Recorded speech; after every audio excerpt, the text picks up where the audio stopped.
Are we all emotionally stupid? For the most part, yes, myself included. And I say that because emotional intelligence for 90 or more percent of the population is just not there. And it's not our fault. It's not your fault. It's not my fault.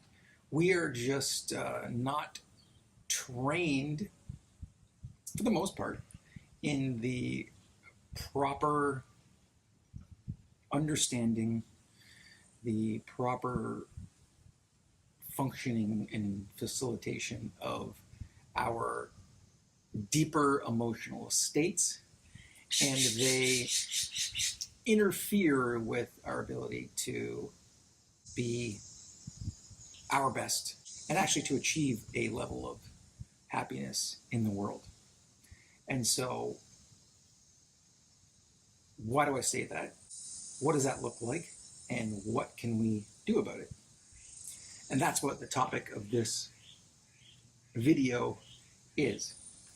And just to give you a sense of where I am on this sort of journey, is that 10 years ago, I decided to figure out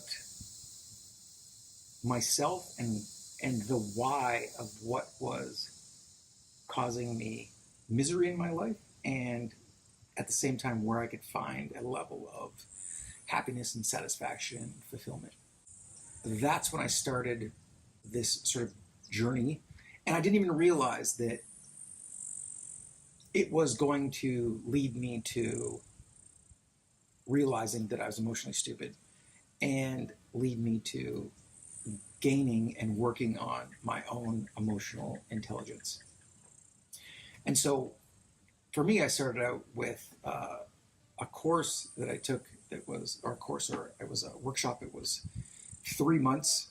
It was called a conscious relationship training. And I ended up taking it for 6 months because there's levels. What it was about was bringing the unconscious emotions, traumas, wounds, whatever you want to call them, the unresolved parts of my being to the surface so that I could first see them. And then once they were on that surface, then it was a matter of dealing with them. You could say healing them. You could say trying to incorporate them into my life so that when I came across situations where I was emotionally reactive, some people call it triggered, that I was able to see what was going on and then have better ways to deal with it for myself so that I wasn't, causing more problems for myself. I wasn't being super reactive and getting super angry or getting in fights or getting in yelling arguments or causing all of the sort of havoc that these emotional states will cause us in our lives. And so what I've learned over the years is that these emotional reactions are typically blind spots for a lot of us. So in seeing them for yourself is the thing that's helped me deal with myself and others in a much more satisfying way. Okay, and let me start here with this statement that I would encourage you to be open to it, and those that get angry at this statement, then you are this statement. Which is really difficult for people to digest, but I'm going to say it anyway. And that is, whatever you have a super negative emotional reaction to, whatever triggers you, whatever makes you angry or frustrated or irritated, or these things that create these emotional reactions in you, are all your own issues that are unresolved in your life. And you might say, how do you know this? You don't know me. How do you know my unique situation? And I don't. But what I do know is that it's the truth. And when I understand this about myself, then it helps me every single day in my life. And it's 100% accurate. It's just up to me to figure out what it is that is the source of that emotional reaction, and for me to figure out a way to heal it, resolve it, create ways to deal with it so that it's integrated into my life, and that if that situation happens and I get triggered or I get emotional reactive, I'm much more aware of what's going on, and I'm much more able to deal with it in the present moment and not have it spin me out into an emotional reaction where I say and do things that later on I'll be embarrassed about, that I didn't really mean to say, and that aren't necessarily true to my core being. So, and just so you know, if you refuse to believe something like that, then there's sort of like three categories that can describe what you're doing. And it is denial, which means that you just absolutely refuse to believe that this is something that's your own issue. There is repression, where it's you're pushing down the feelings and trying your hardest to pretend that those feelings aren't there, and that you need to either get along or be a nice person or leave the situation, but you're refusing to admit that there's any kind of emotional reaction there, and you're pushing it down or pushing it away or avoiding it. And the third one is projection, where you push these feelings and these emotions onto someone else, and you make them bad for it, and you look at yourself as, I'm the good person and I would never do that, and all of these things that are making me mad are because this person is doing them and they are a monster.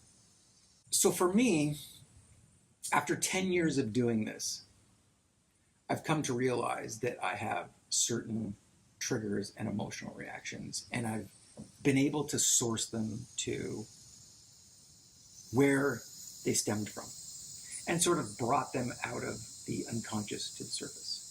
And just to give you an idea, so I'll give you a sense of what those are. I despise authority. And really what that is I was raised Roman Catholic, where my mother in particular was authoritarian, and there was, do it this way, there is no other way, otherwise you're bad. So I developed a reaction to that. The other part of that was I despised hypocrisy. Come from the religious upbringing as well, where I would hear people talking about what Jesus would say or what was good to do, and then in their actions, I did not see it. I saw something that was the opposite. So I became very reactive to that and would point that out to them. The fourth one was freedom, and the authoritarian and hypocrisy are part of that, where it was, if I believe someone is trying to take away my freedom to do something, then I get emotionally reactive as well. So the other parts, I would say, are when, and this is part of the religious thing as well, if someone tells me I'm wrong, or I'm hurting someone, or, yeah, that's pretty much it. Wrong or hurting someone. And so if I believe that someone is doing these things, then when I was younger, I'd get very, very reactive. And when I was super young, I would get in fights. And then as I aged, I was still getting fights. I built up my system, my intelligence, my knowledge to combat these things, to fight against them. And that's just my nature as someone who realized that fighting was my method when I was younger.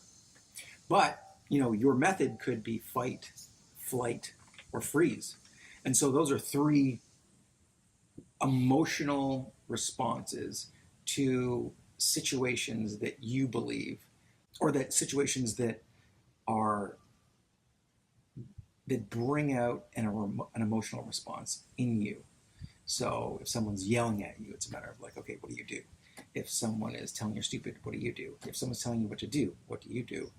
These things may not bother you. Every single person has their unique emotional reactions that are unconscious. And here's the thing, we all have them. And that's why I say, for the most part, we're emotionally stupid, because they're all there.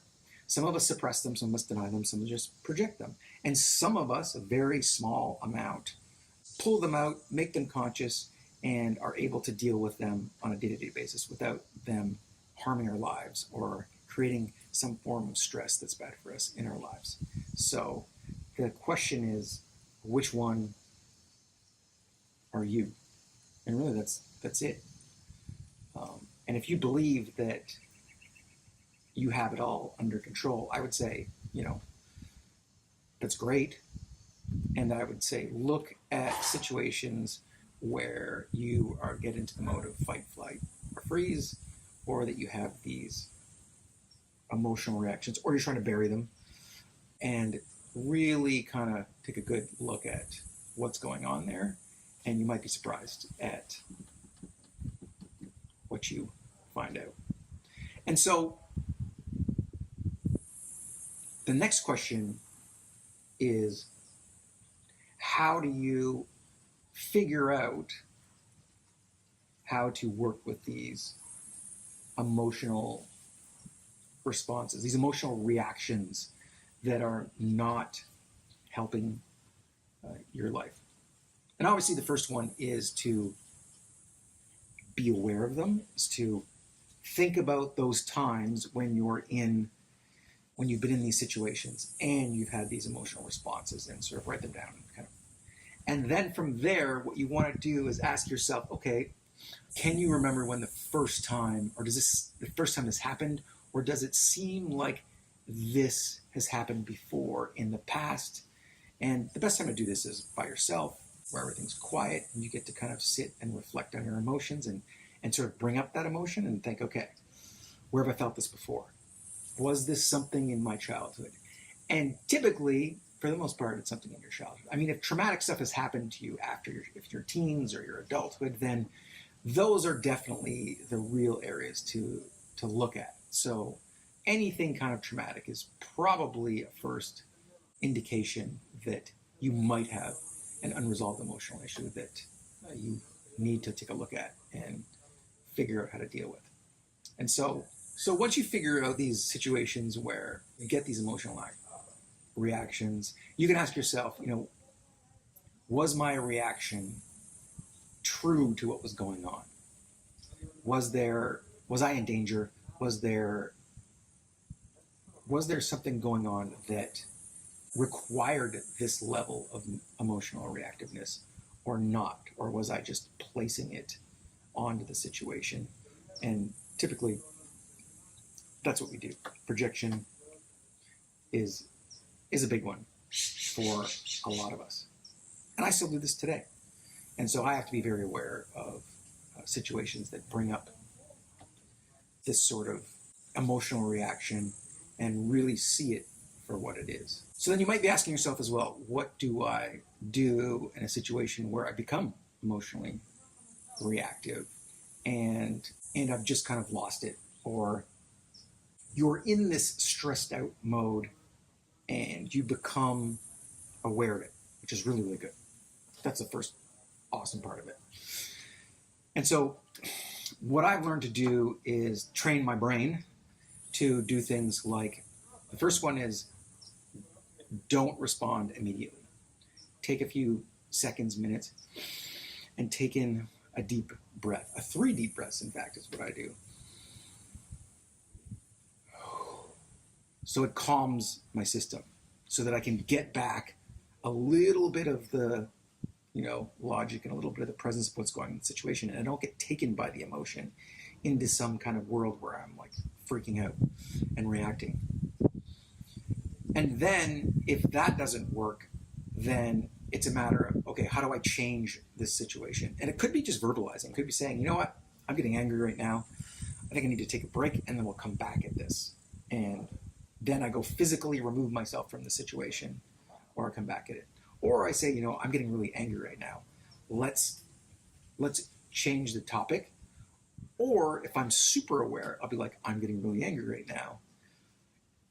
Is this what you're intending to do? What's going on here for you? And I become more curious about what's happening with them. Because typically if they're saying something that's triggered me, they might be triggered as well, and I might just not see it.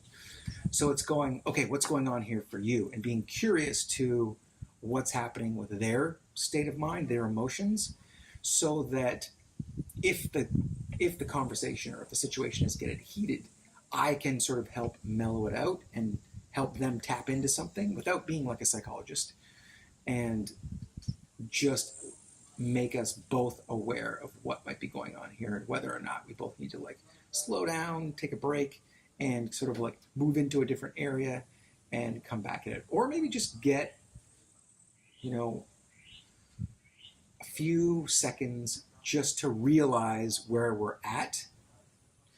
And then we're much more able to see what's going on. And I found that sometimes if I say to people, you seem angry right now. Is that true? Or I sense a bit of frustration in you. Is there something going on there? Or really just leveling the ground and exposing what you think might be going on and asking if that's going on for them or not. And a lot of times this sort of calling it out, or just admitting that there might be underlying emotions that are creeping up and that are invading the conversation, is enough to make people go, oh yeah, I am feeling a bit heated, I'm feeling a bit emotional. So, and what is that? And really that's the core to starting the process of understanding it. It's like, oh, this is going on, what it is. So if you could help someone else do it without telling them what they're feeling, with asking them if they're feeling this way, then that can also help de-escalate a potentially very emotional, reactive, non-productive conversation, or that might turn into a yelling match as well. Or admitting that you're getting emotional and that you have this thing going on, and asking them if they feel the same way, because you're having a humble approach to it, and it'll take it a notch down. That's what I found anyway. So this sort of gaining emotional intelligence is like I said, I've been working on this for over 10 years now, and I feel like I'm just getting a pretty good foothold of how to calmly have conversations. But even last week, I probably came to the point where I almost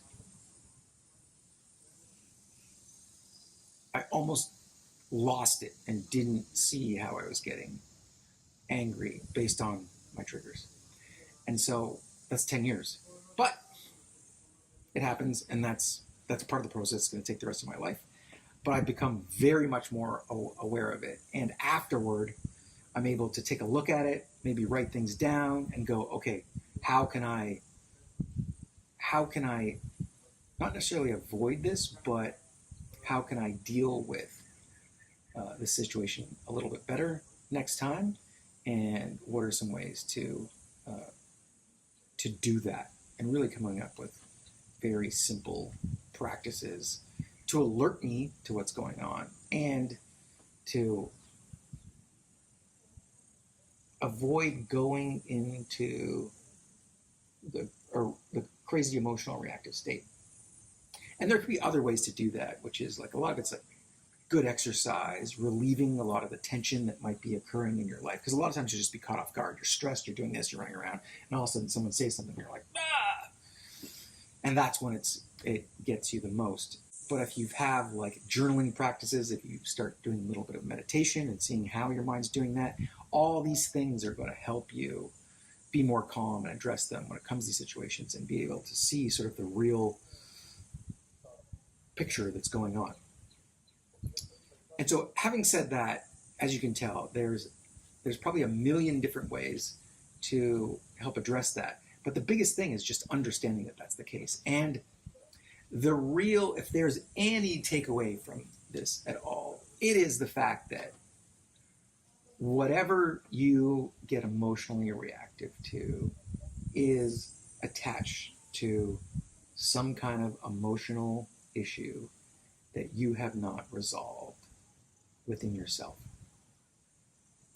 And that is 100% the case for me, and it has helped me dramatically take responsibility and deal with it and become a much better person. And so if that can help you, I hope it does. Thanks for listening, watching. Till next time.